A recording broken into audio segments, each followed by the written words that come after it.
Olá, bem-vindo e bem-vindo a mais um Bom Dia Fim do Mundo, gravado diretamente da TV PUC em São Paulo. Eu sou Ricardo Terto e neste podcast a gente traz conversas que buscam transformar a apatia em inquietação, sem derrotismo, mas também sem negacionismo. No episódio de hoje, negócio da China.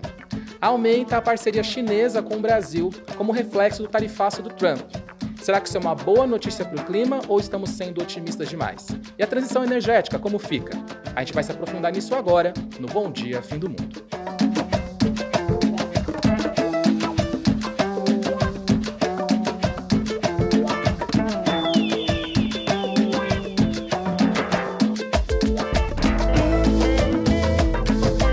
Bom, então, como sempre, deixa eu começar primeiro cumprimentando as minhas colegas de bancada. Primeiro, Giovana Girardi. Bom dia, Giovana. Bom dia, Terto. Oi, Marina. Oi, pessoal, tudo bem? E Marina Amaral. Bom dia, Marina. Bom dia, Terto. Bom dia, Giovana. Bom dia, gente. Eu já volto com a Giovana e com a Marina, mas antes fica o convite para você seguir e assinar esse podcast onde você estiver. Continue sendo nosso profeta do apocalipse e traga mais olhos e ouvidos para essas conversas, onde a gente trata de temas aí complexos de uma maneira mais leve, para ninguém entrar em desespero. Outra coisa que impede a gente entrar em desespero é o seu apoio. Então, se você estiver nos assistindo no Spotify ou no Apple, nos dê 5 estrelas e também, se estiver no YouTube, deixa um comentário legal pra gente vai adorar ler. Agora que eu já passei o nosso recado, fiz os nossos cumprimentos, bora para o primeiro bloco do programa, logo depois da vinheta. Bom, começando então aqui o primeiro bloco, né? Marina, os reflexos aí do tarifaço do Trump, a gente vai ainda descobrir na extensão, vai ver as cenas dos próximos capítulos ainda. Mas, por enquanto, a gente já viu algumas mudanças aí nesse tabuleiro, né?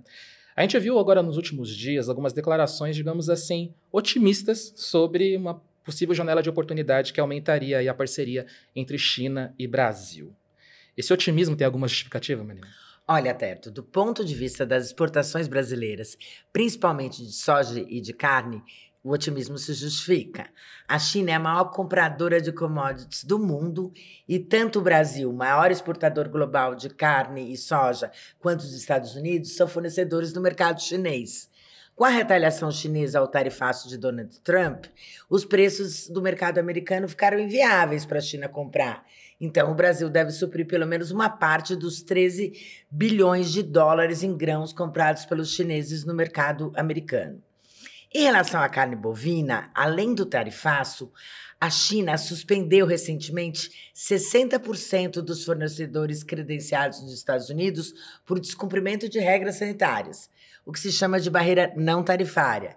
Então, as perspectivas para os produtores de carne brasileiros são ótimas, eles estão aí comemorando.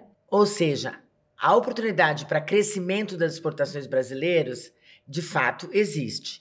A questão é se e como os produtores de soja e carne brasileiros vão aproveitar essa janela enquanto ela estiver aberta. Foi o que me explicou o engenheiro agrônomo Eduardo Assad, professor e pesquisador da FGV Agro. Para o setor de soja, ele diz que o maior desafio é aumentar a produtividade, que vem caindo na última década por causa das mudanças climáticas. Sim. Aliás, o campo de pesquisa do Assad é agricultura e mudanças climáticas.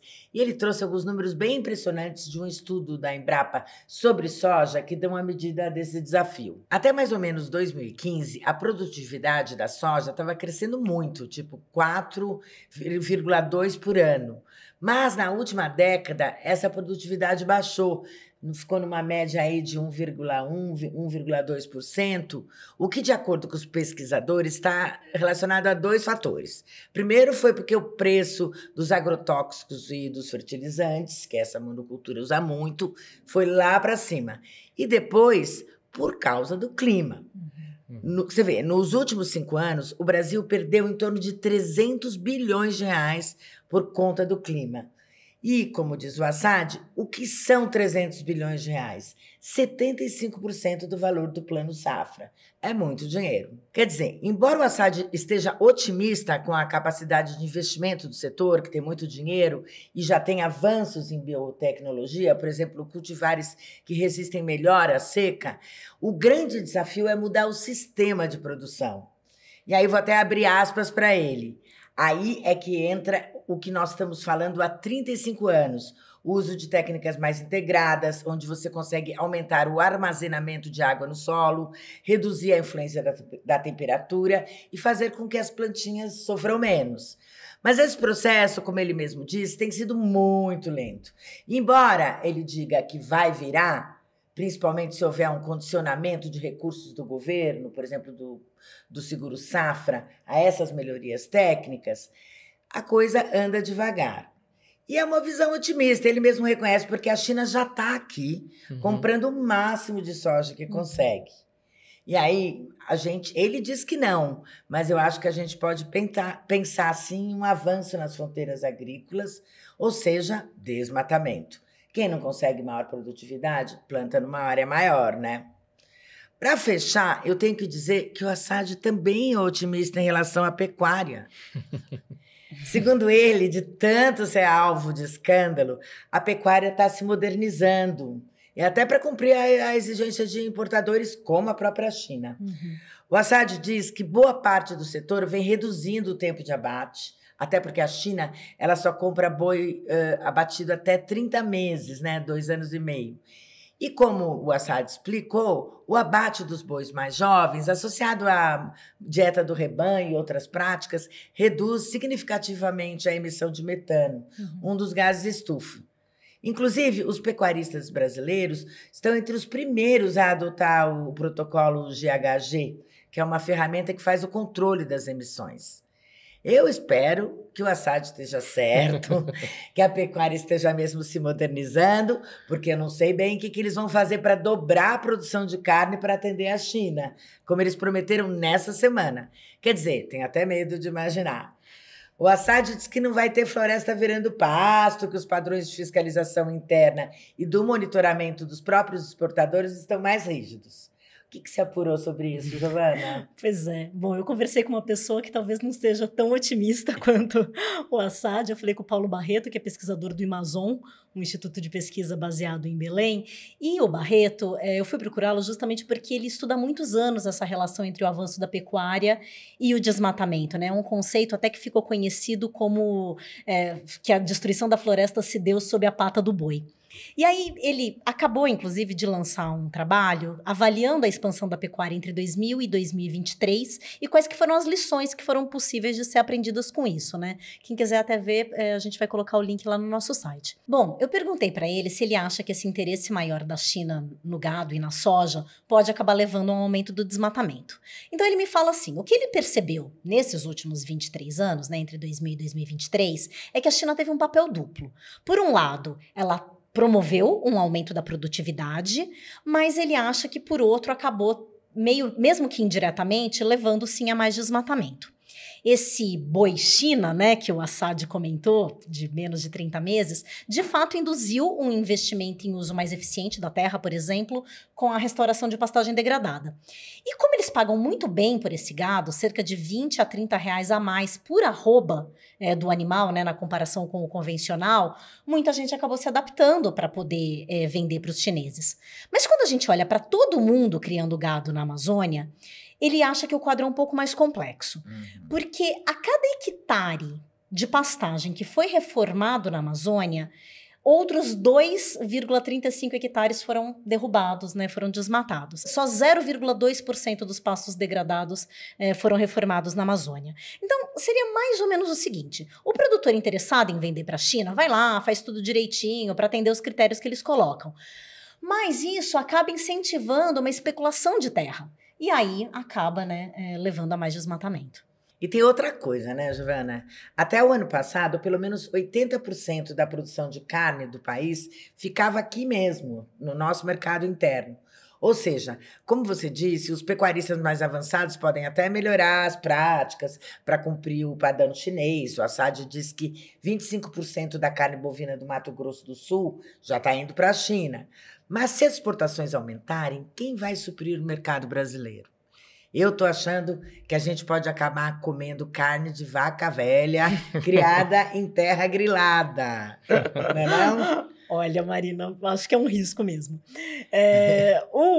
Eu, enfim, continuei insistindo sobre isso, né, com o Paulo Barreto. Ele acha que se esse aumento da demanda vier sem um controle ambiental que ele chamou de pleno, a gente pode, assim, imaginar um aumento do desmatamento. Aí eu perguntei para ele o que seria esse controle ambiental pleno, porque a gente já está vendo o desmatamento da Amazônia cair, né? Mas aí ele disse que, assim, ainda essas políticas que a gente está vendo do governo não resolveram, por exemplo, a enorme quantidade de terras públicas que existe na Amazônia, tanto federal quanto estaduais, que ainda que não foram destinadas, né? Não viraram, por exemplo, uma unidade de conservação, não viraram uma terra indígena, estão meio soltas lá. E isso é espaço para grilagem, né? Outra coisa que ele aponta é que o crédito rural, por exemplo, hoje, ele não está condicionado ao ganho de produtividade. Ele fala assim que a maioria desse recurso vai para, sei lá, a pessoa que quer comprar gado vai lá, consegue comprar gado. Mas não está condicionado, por exemplo, a uma melhoria do pasto. Se tivesse esse condicionamento, aí ele acha que reduziria ainda mais, né, a pressão por desmatamento. E eu queria só falar um pouquinho mais de soja, que eu bati um papo também com o André Nassar, que é presidente da ABIOV, a Associação Brasileira das Indústrias de Óleos Vegetais, que é a entidade que reúne aí essas grandes empresas, Cargill, Bunge, Amage, né? E eu queria saber se, do ponto de vista deles, eles estão imaginando que vai ter um aumento da área plantada de soja, né? E aí ele fez uma comparação com o que aconteceu em 2018, no primeiro mandato do Trump, quando ele também impôs uma guerra comercial, também sobretaxando principalmente os produtos chineses, né? E naquela época, a China comprava de soja uma quantidade mais ou menos semelhante, tanto dos Estados Unidos quanto do Brasil. Era mais ou menos meio a meio aí para cada fornecedor. Com o tarifaço que ele fez naquela época, aumentou muito a venda do Brasil. O Brasil chegou a responder por 82%, 83% do que a China comprava de soja. Depois, China e Estados Unidos voltaram ali a se acertar, a coisa mais ou menos equilibrou, mas ainda assim equilibrou numa faixa mais alta do que o Brasil vendia naquela época, chegando aí a uns 70%. Então ele acha que hoje, mesmo, né, tendo essa transferência de compra, hoje a margem é menor, né? Então o Brasil já vem preenchendo uma fatia maior. E ele fala que mesmo naquela época, com esse aumento aí, né, maior de venda, não teve uma expansão tão grande de área plantada, diz ele. Teve um aumento, mas não chocante, assim, surpreendente, que pudesse justificar um grande desmatamento, diz o André, né? Mas assim, ele acha, claro, que vai ter ainda um aumento agora, mas de novo, ele acha que vai ficar dentro de uma normalidade aí. Mas aí eu acho que a gente pode aqui fazer uma especulaçãozinha, né, do que a gente pode imaginar. Vamos lembrar que tem, já há algum tempo, os produtores de soja estão fazendo uma pressão grande para que se acabe com a moratória da soja, que é um acordo muito importante que foi fechado ali na primeira década dos anos 2000, em que essas grandes empresas exportadoras de soja se comprometeram a não comprar de jeito nenhum grão plantado em área desmatada na Amazônia. Isso foi uma política de enorme sucesso. Muita gente acredita que a taxa de desmatamento, quando ela caiu entre 2004 e 2012, caiu mais de 80% naquela época, em boa medida foi por causa dessa política. Só que ela vem enfrentando nos últimos anos resistências. A ProSoja, por exemplo, é uma grande defensora de que a moratória termine. A Repórter Brasil deu uma matéria agora em fevereiro falando que a Cargill já sinalizou para os seus investidores que eles podem estar pulando fora da moratória. Então, isso é uma questão. E tem outra coisa que a gente tem visto também do Mato Grosso, que é um grande produtor de soja, querendo mudar a definição do que é a Amazônia Legal. Se eles conseguirem isso, a maior parte ali da produção deles vai ser considerada Cerrado e não Amazônia. Cerrado tem uma restrição menor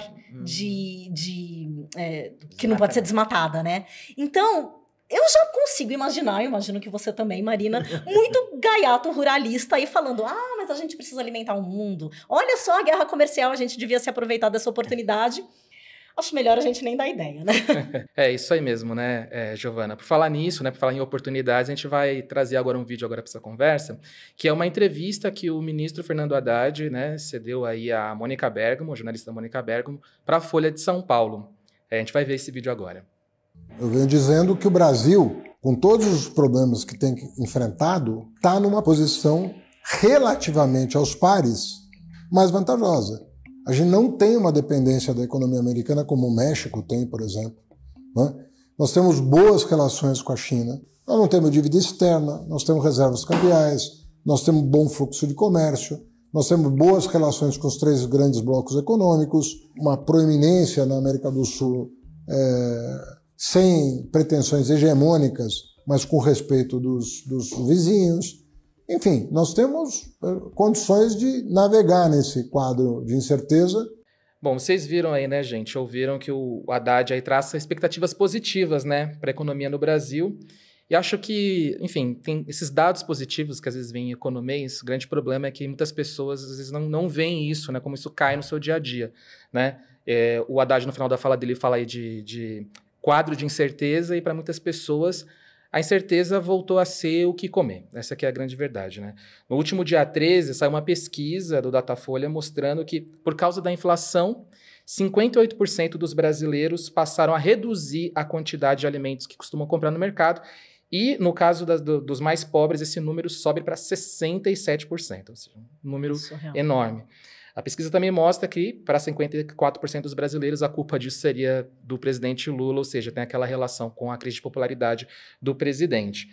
O próprio governo está tomando algumas medidas, né, para conter o aumento aí dos preços, e agora a gente tem esse novo cenário global, onde a gente pode aí ter, segundo o discurso do Haddad, né, alguns benefícios para o Brasil. Marina, esse otimismo, será que cai no prato dos brasileiros?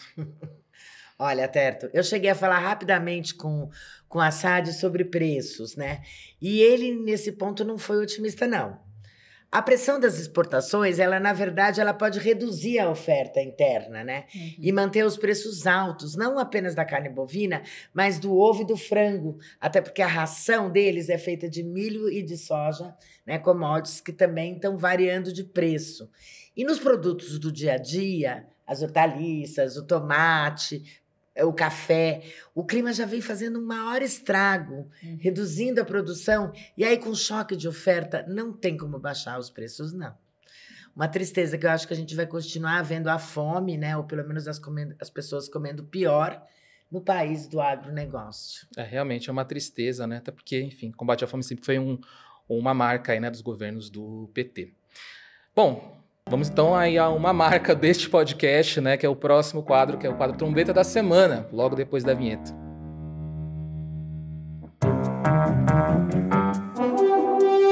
E tivemos mais uma viagem turística espacial promovida pela empresa Blue Origin, do bilionário Jeff Bezos, que dessa vez levou para o espaço a cantora Katy Perry. A viagem durou pouco mais de 10 minutos e não se sabe ao certo quanto custou. Em 2022, o empresário pagou mais de $1 milhão, mas agora, em 2025, a experiência contou com uma atração especial. Um tombo ridículo do próprio Jeff Bezos, que aconteceu assim que ele foi receber o retorno da nave à Terra. Ver um bilionário caindo de cara no chão? Certas alegrias não têm preço. Mas, enquanto isso, aqui embaixo, encontraram uma forma muito menos complicada de tirar dinheiro dessa turma. Virou destaque na semana o grupo Legendários Brasil, que promove experiências para homens que querem se empoderar, sei lá, algo do tipo, realmente não entendi. Por apenas R$81 mil, você, homem digno, pode subir uma montanha num evento chamado Top Pantanal, enquanto escuta pregações religiosas no ouvido. O site diz que com isso você vai desenvolver o seu potencial máximo para chegar ao nível 10 e se tornar o herói caçador que toda a família precisa. Ou tem algum herói marxista infiltrado nas empresas que tem essas ideias para ridicularizar a gente rica, ou se trata só daquele velho ditado: todo dia sai de casa um malandro e um otário. Alguns vão para o espaço, outros vão para a montanha, mas todos terminam aqui, na Trombeta da Semana, um sinal do fim dos tempos e um sinal de que o bom dia fim do mundo só está na metade.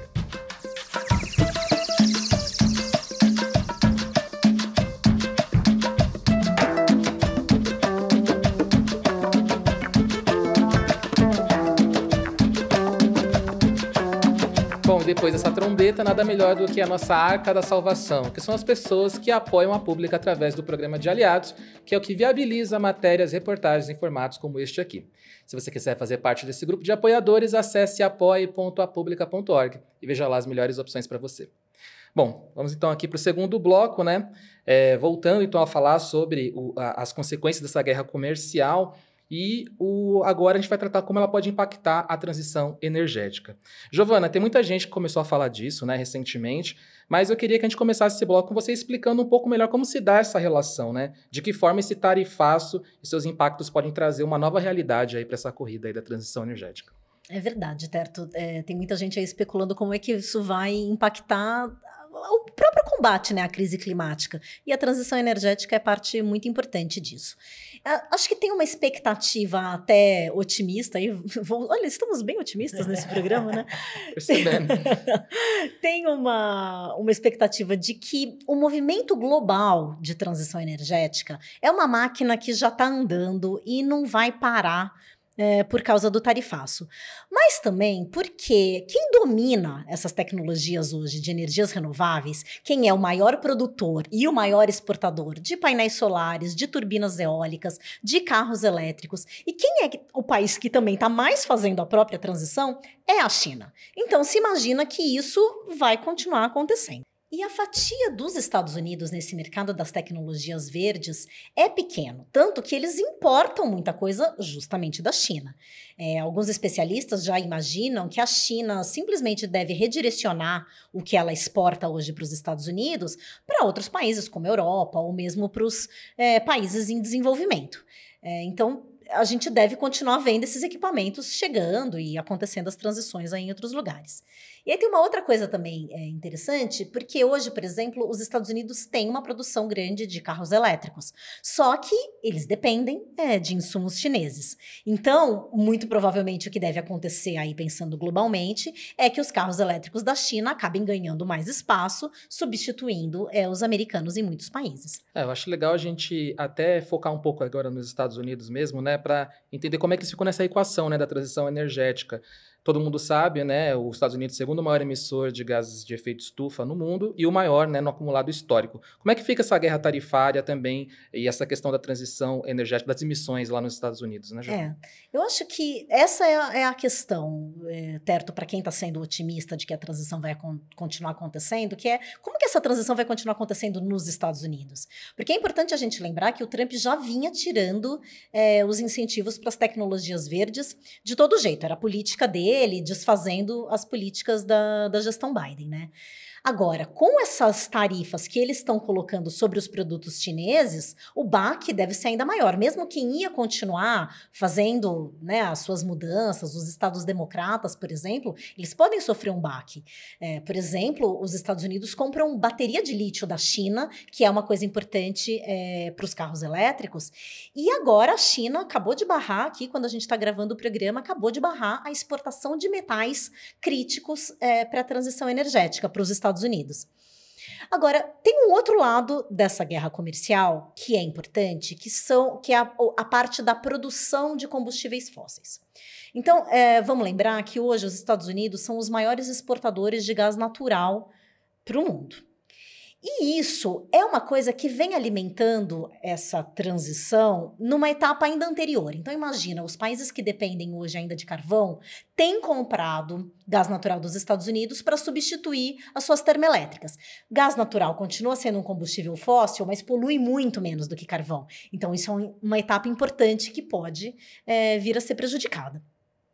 A Europa, por exemplo, se tornou muito dependente do gás natural americano porque eles compravam gás natural da Rússia. Só que como a Rússia está na guerra com a Ucrânia e a Europa está, né, boicotando ali a Rússia, eles não estão comprando o gás natural deles. Então pode ser um impacto. A própria China comprava gás natural dos Estados Unidos e também parou de comprar depois que o tarifaço começou. E é sempre bom lembrar, a China ainda tem muita usina a carvão, né? E isso também pode ter uma repercussão interna nos próprios planos do Trump de aumentar a produção de combustível fóssil. Vocês lembram que, né, desde a campanha ele tinha o famoso drill, baby drill, né? Vamos perfurar mais. Só que está acontecendo uma coisa curiosa que pode prejudicar isso, que é o quê? A guerra tarifária está gerando uma queda no preço do petróleo mundialmente. E quando o petróleo está muito baixo, pode não ser interessante para quem quer fazer novos investimentos em petróleo. Porque, imagina, você vai abrir um novo poço, vai fazer uma obra ali, né, para conseguir perfurar, para extrair petróleo. Se o petróleo está com preço baixo, você vai abrir uma nova frente de exploração? Não vai, né? E ainda tem a própria questão de fazer um poço. Por quê? Poço precisa de aço. E os Estados Unidos sobretaxaram o aço no mundo inteiro. Sim. Então, até para fazer um poço de petróleo hoje, o New York Times deu uma reportagem sobre isso, já está de 10% a 20% mais caro do que era antes do tarifaço. Então, assim, a gente pode ver aqui, né? A transição vai continuar por causa da China, o combustível fóssil está sendo afetado aqui. Parecem boas notícias, mas o cenário ainda está nebuloso, está complexo, e eu acho que a gente tem que ser um pouquinho cauteloso. E aí, quando a gente fala de tecnologia verde, pode ser outra parceria interessante, né? Inclusive na exploração dos minérios, porque faz tempo que os chineses estão de olhos nas jazidas minerais brasileiras, mas o foco vem mudando. Antes era só minério de ferro, né, que eles importam, e também tem negócios aqui no Brasil, porque continua sendo importante para a construção civil chinesa. E agora, a China passou a se concentrar também nesses minérios críticos, inclusive fez uma parceria da China, né, de uma empresa chinesa, a Huayou, com a Vale, lá em Indonésia, para explorar níquel, que também tem aqui no Brasil. E em novembro do ano passado, durante o encontro do G20 no Rio, quando o Xi Jinping estava aqui, foi assinado um acordo bilateral sobre a exploração de minérios críticos. A China tem a maior reserva de terras raras do mundo e aqui no Brasil ela está interessada em minérios como níquel, lítio e nióbio. Eu nem sabia, mas o Brasil lidera a produção mundial de nióbio, com 91% da produção. E no ano passado, a maior produtora desse minério no país foi uma unidade da chinesa CMOC, em Goiás, que foi comprada em 2016 da Anglo American. Quer dizer, eles já estavam com esse interesse e nos últimos 5 meses, as empresas chinesas adquiriram mais 2 grandes negócios nesse mercado, desembolsando cerca de 840 milhões de dólares. Um deles é a mineração Taboca, que tem uma mina no município de Presidente Figueiredo, no Amazonas, com reservas expressivas de minério de estanho, contendo nióbio, tântalo, zircônio, urânio e terras raras. Outra coisa é que a montadora de automóveis BYD recentemente confirmou que adquiriu direitos de exploração de reservas de lítio, né? Quer dizer, ela não só vai usar o lítio para as baterias, mas vai explorar lítio no Vale do Jequitinhonha, que é ali que estão as principais reservas de lítio conhecidas do país. É interessante porque essa é uma região que sempre foi pobre, agora se tornou o Vale do Lítio e está sendo disputada por chineses e por americanos, que também estão construindo uma planta de exploração ali. Vamos ver agora, né, que o presidente Lula vai visitar o Xi Jinping na China aí no próximo dia 4 de maio, que coelhos ele vai tirar da cartola. Mas é uma relação que tende a se intensificar, né, Giovana? A gente vai ver uma série de reuniões entre Brasil e China nas próximas semanas. E tem uma expectativa de que o Brasil poderia se aproveitar, além dessa questão comercial, mas também para fazer uma parceria com a China, mirando uma liderança aí contra a crise climática, né? Claro, muito de olho na COP30. Então, nessa semana, o embaixador André Correa do Lago está em Pequim. Agora, em maio, o Lula vai para lá e em julho, quando vai acontecer a cúpula dos BRICS, talvez o Xi Jinping também venha aqui para o Brasil. E aí, já tem gente sugerindo que talvez aí poderia se começar a pensar num G2 pelo clima, né? Um novo G2 pelo clima. Por quê? Porque há 10 anos, quando foi assinado o famoso Acordo de Paris, que é o grande acordo que a gente tem para combater mudanças climáticas, ele só foi possível porque naquela época teve um G2, mas foi entre Estados Unidos e China. Por causa disso, né, porque os dois se uniram, foi possível chegar ao acordo. E agora estava se questionando, né, será que não era hora de ter um novo G2, só que agora China e Brasil? De olho, claro, na COP30, né? Isso poderia impulsionar investimentos verdes e, de repente, aí uma nova liderança climática sul-sul. O que eu acho que, se isso acontecesse, realmente poderia gerar uma onda de otimismo que viria bem a calhar nesse momento que a gente está vivendo, né? Olha só, terminando aí um bom dia fim do mundo com uma onda de otimismo, né? Bom, é com essa onda de otimismo que a gente vai agora para o quadro A Luz no Fim do Túnel, onde o Anjo Gabriel nos traz uma boa notícia lá, direto da redação.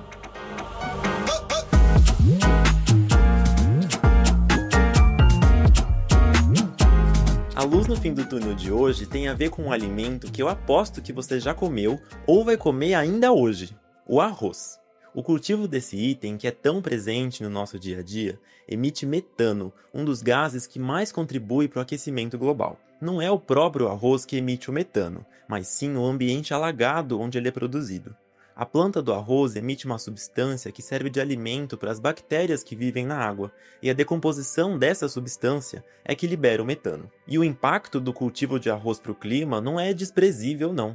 Ele responde por cerca de 10% das emissões de metano em todo o planeta. A boa notícia é que cientistas da China e da Suécia produziram uma variedade de arroz que emite até 70% menos metano do que o arroz comum, e ainda alcança uma produtividade maior do que a média. E vale dizer que essa nova variedade de arroz não é transgênica, ela é fruto do cruzamento de 2 espécies diferentes de arroz. As informações são da Folha de São Paulo.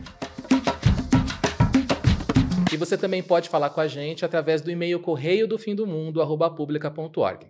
Se você quiser saber mais sobre os assuntos que a gente trouxe aqui, a gente deixou algumas matérias e links interessantes que você pode acessar em apublica.org/Bom Dia Fim do Mundo.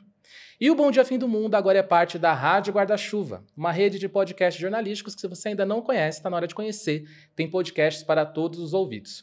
Lá você pode encontrar mergulhos narrativos com a Rádio Escafandro, grandes séries com vida de jornalista e também histórias sobre grandes fraudes científicas no Ciência Suja. Procura ali pelos podcasts da Rádio Guarda-Chuva no seu tocador favorito e boa escuta. Agora eu vou ficando por aqui, mas antes me despedir aqui das minhas colegas do Fim do Mundo. Primeiro, Giovana Girardi. Até a próxima semana, Giovana. Abraço, Terto. Tchau, Marina. Tchau, pessoal. Até semana que vem. E um abraço, Marina. Até semana que vem. Um abraço, Terto. Tchau, Giovana. Tchau, pessoal. Semana que vem estamos de volta, quinta-feira bem cedo, em todos os tocadores de podcast, no YouTube da Agência Pública. Também na quinta, 5h30 da tarde, através do C3 TV. E segunda-feira, 11h30 da noite, através do canal Universitário. Boa noite para quem nos assiste no canal Universitário. Até semana que vem. Fiquem bem. Bom dia, fim do mundo.